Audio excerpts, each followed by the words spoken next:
Today, we are going to solve the problem 1.9 of Griffith third edition Introduction to Quantum Mechanics. The problem 1.9 is a particle of mass m has the wave function psi of x and t, that is time dependent wave function, is equal to a, where a capital A is normalization constant, e power minus a mx squared over h cross plus I t. So, where capital A and small a are positive and real constant. This problem consists of four parts. Part A is section A is find the normalization constant A. We know the wave function is a e power minus a mx squared over h cross plus it. I am going to separate into two part. That is, I am going to bring this negative sign inside. So this will become minus am over h cross x squared minus iat. Here, in order to find the normalization constant, the integral between minus infinite to plus infinite modulus square of psi, we are integrating with respect to x. So here, if you square this, if you take modulo square, this exponential term naturally will go away. You will get a squared e power minus 2m, because we are squaring e power minus 2am over h cross x squared. So what I am going to do is I am going to take 2am over h cross as alpha. So I have written this as e power minus alpha x squared dx. Now this is the Gaussian integral, for which the value is equal to square root of pi by a. So square root of pi a is so sorry, pi by alpha, not a, pi by alpha. So alpha is equal to 2am over h cross. So 1 over alpha is h cross over 2 am. This pi I am keeping as it is, which is equal to 1 according to normalization condition. Then a is equal to, just you bring this term, square root term, to the other side. This will become 2am over pi h cross power 1 over 4. Section P is for what potential energy function, that is V of x, is this a solution to Schrödinger equation. You know very well that any wave function must satisfy the Schrödinger equation, otherwise it is a invalid wave function. So now the time dependent Schrödinger wave equation is I h cross delta psi over delta t is equal to minus h cross squared over 2m delta 2 psi over delta x2 plus v of psi. V psi. So the given wave time dependent wave function is psi of x and t is equal to a e power minus am over h cross x squared minus iat. So the augment, first term of the augment contain x and the second one is contain time. Now you take the left hand side. I h cross that delta psi over delta t. If you differentiate with respect to time, only the second argument contribute, which will become minus ia times psi. Remember that this psi include the normalization constant. You have to keep it in your mind. Then next you will get minus h cross squared over 2m delta psi over delta x2 delta 2 psi over delta x2 plus v of psi. Now you take first order derivative with respect to position. Then this will become the first term of the argument is x dependent. So you differentiate that. This include, remember that also a. So which is equal to minus 2am.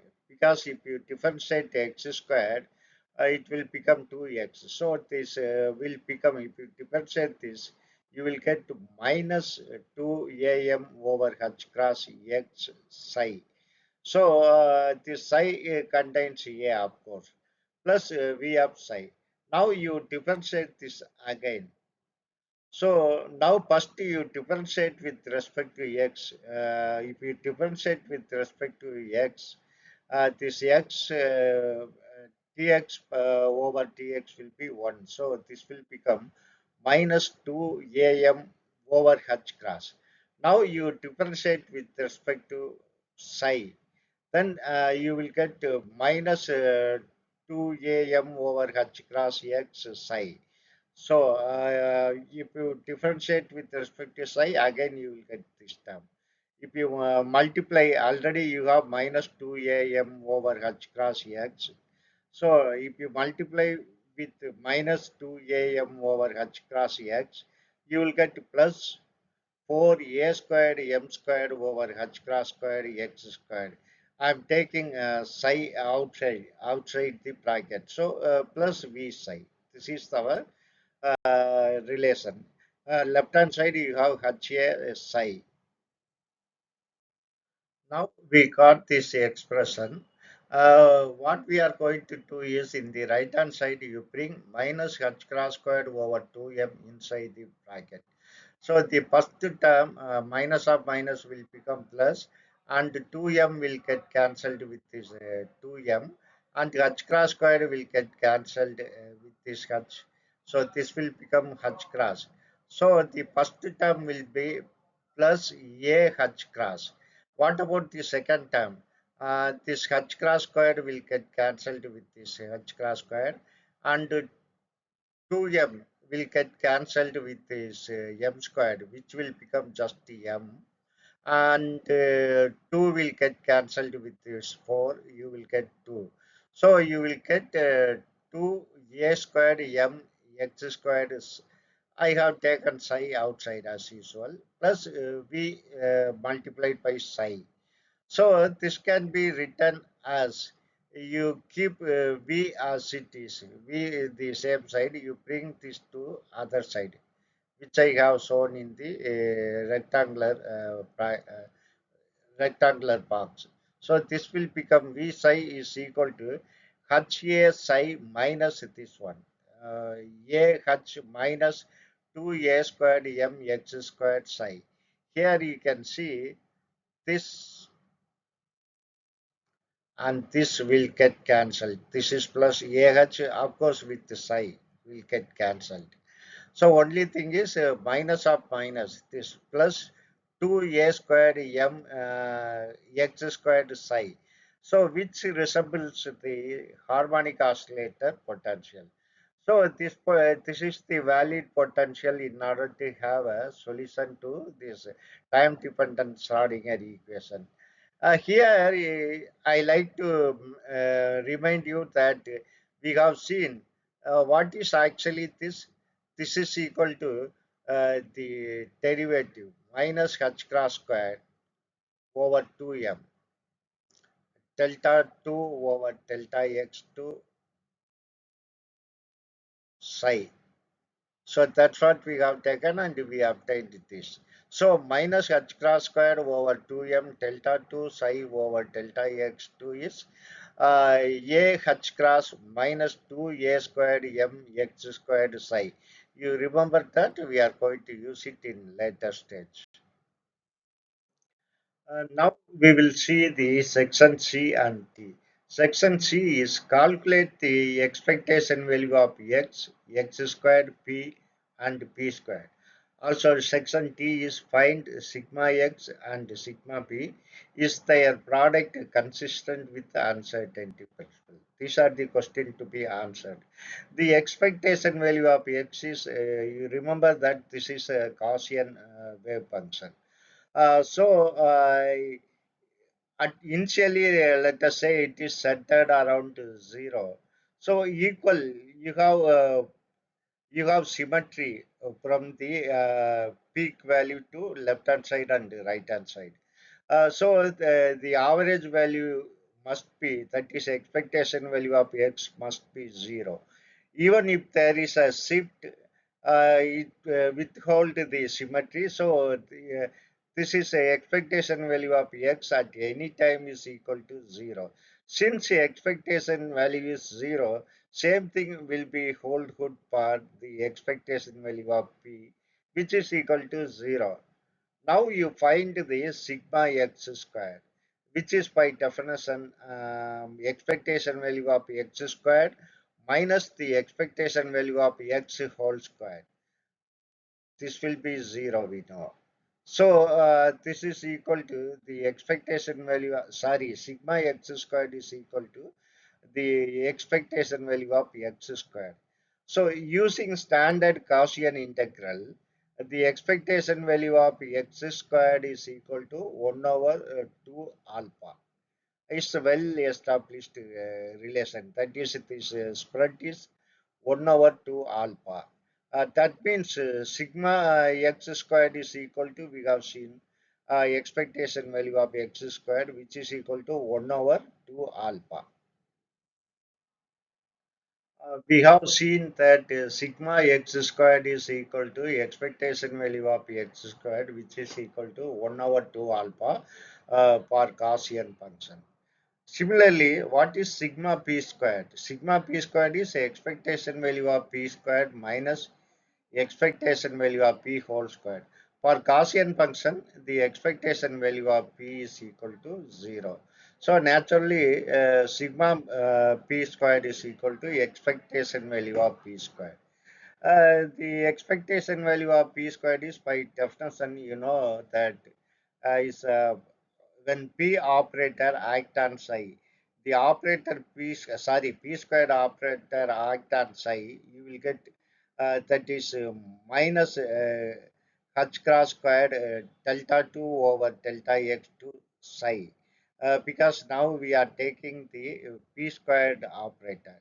So we have already seen minus h cross squared over 2m delta 2 psi over delta x2 is a h cross minus 2 a squared m x squared multiplied by psi. Now you bring this 2m to the other side. So this will be equal to 2m multiplied by a h cross minus 2a squared m x squared psi. So I'm replacing this h cross squared delta 2 psi over delta x2 by this term.